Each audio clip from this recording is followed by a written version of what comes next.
So as I drove home from the masjid that night, I was haunted by the image of Muhammad's face.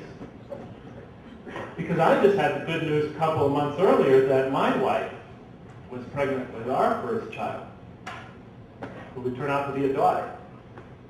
And I was wondering, as I was driving back to the masjid that night, well, 16 years from now, will I too be looking at the fellow members of my community with that same vacant, defeated expression on my face? And so I started writing. I began writing, recording my experiences of what it was like to be an American convert to Islam in the United States of America, assuming that somehow my children might relate to my experience.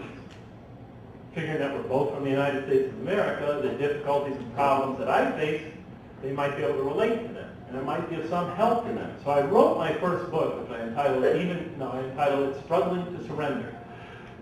I wrote it for my children, and I left it on my shelf in a manuscript form for my children. But my friends used to come over and want to read it, and I lend it to them, and they read it. And finally, they kept saying, "Jeff, you've got to try to publish this. You've got to try to publish it." So I did, and it got published. And then something interesting happened. I began receiving emails from converts from the United States and Canada. Not emails. That time the email, Al Gore hadn't invented it yet. I began receiving letters and telephone calls and other forms of communication of converts mostly, saying that they very much, back in those days, of course not everybody could relate to my experience. Some had very different experiences. But I received many, many emails of converts sharing similar experiences, feeling that they relate to mine. And I noticed from our communications that the many, many converts that I communicated with, our paths to Islam and our paths thereafter intersected at many key points. And based on that, I wrote another book for my children, and I called it Even Angels Act. And a large part of it is devoted to theology, the theological type of questions that drive many Americans, not just Muslims, from belief in God. And I try to describe what kind of answers many of us have found in the Quran. And again, my friends encouraged me to publish it. I ended up publishing it. It came out, and then something remarkable happened. I began receiving emails, mostly emails, because now it was email generation. I began receiving email after email after email after email from young people in America and Canada who were struggling with their faith, young Muslims.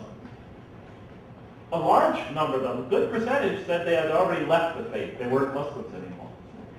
Many felt they were on the verge of leaving the faith. Almost all of them felt they were in a crisis, a faith crisis. It was an interesting sample. It's not your average American Muslim person who was emailing me. Most American Muslim young people growing up there have no connection to religion aside from the fact they know it's in their heritage. Most of them come from families that are disconnected from the mosque, so they don't really feel the need to become connected to it. Most of them, the whole idea of religion is on the shelf. This is a much more intense crowd. These were people, many of them, that grew up in religious families and that were struggling with their religion. These were people that had become atheists, but still were tormented to the extent that they needed to double-check things. It was an interesting group. And I began to record these communications. I opened a file and began to put them in there. And the file of those communications quickly grew to 100 pages, and then 200 pages, and then 300 pages, so I reduced the font size, then 400 pages, 500 pages, and now over 1,300 pages long.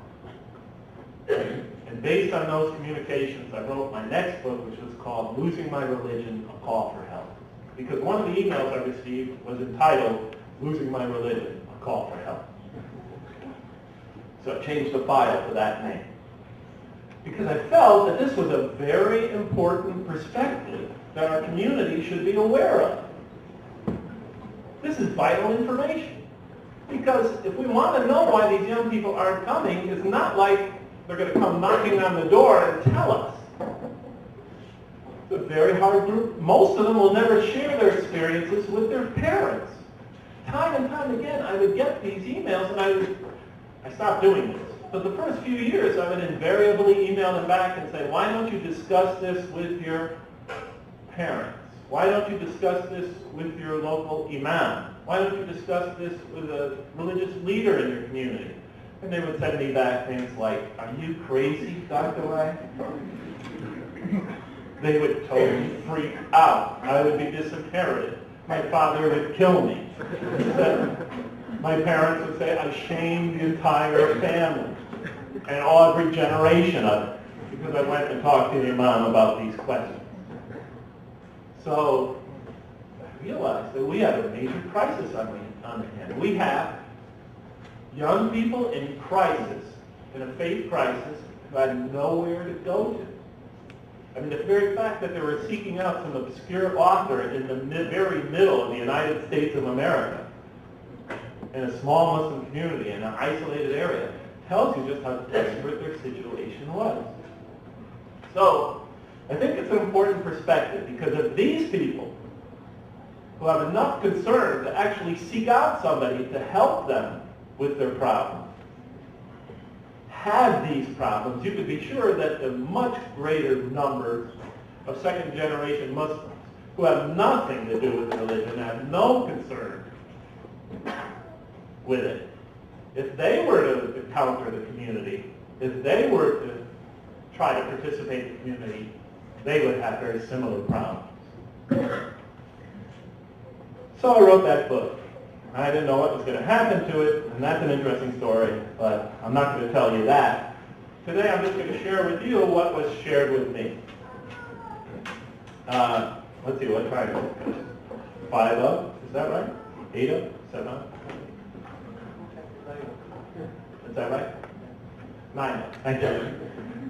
Okay, so I'll take about 20 minutes, 25 minutes to share with you what they shared with me.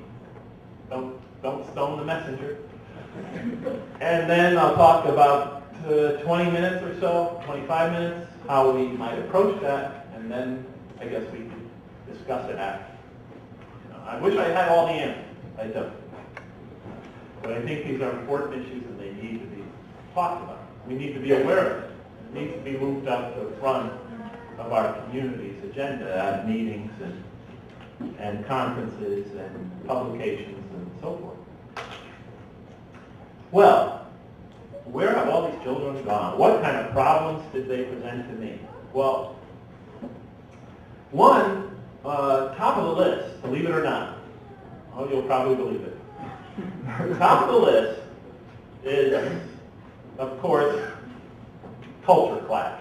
The clash between the mosque culture, the culture of the mosque, and the surrounding society. And chief thing, the principal item in this category, of course, was the treatment of women in their local Muslim community.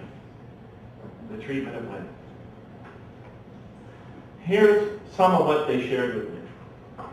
Many of these young people complained that, and they usually said that Islam does these things. They didn't say the community does these things, or the community, this happens in the community. They'd email me and say, Islam makes it this way.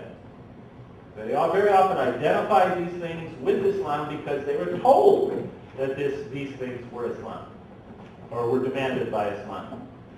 They said women were discouraged from attending the congregational prayers, the 5 daily prayers. They said that women were placed in secluded, separate areas away from the main prayer hall so that they would be secluded from the men. And for many of them, this was a major problem. The seclusion of women in their communities was a major problem.